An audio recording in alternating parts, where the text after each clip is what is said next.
Savings எதுவும் இல்லை, நான் இப்போ தான் ஸ்டார்ட் பண்ண போகிறேன்னா அடுத்த 5 வருஷத்தில் நீங்கள் இதெல்லாம் பண்ணுங்க அப்படிங்கிற மாதிரி பேசிக் அட்வைசஸ்.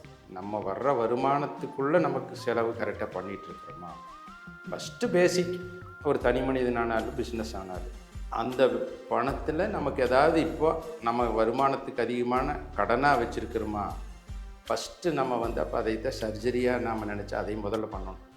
கடன் இருந்தால் அதிலிருந்து நம்ம வெளியே வரணும். அதுவே அதிகப்படியான இன்ட்ரெஸ்ட்டில் இருக்கும்போது எமர்ஜென்சி அதை முதல்ல செட்டில் பண்ணணும். இதே லாங் டைம் பிளான், ஹவுசிங் லோனோ மற்ற மாதிரி ஒரு வெஹிக்கிளோ இதெல்லாம் டெவலப்மெண்ட்டுக்காக பண்ணியிருக்கிறோம். ஒரு வருமானத்தில் ஒரு சின்ன போர்ஷன் தான் நம்ம டியூவாக போயிட்டுருக்குதுன்னா அது பிரச்சனை இல்லை.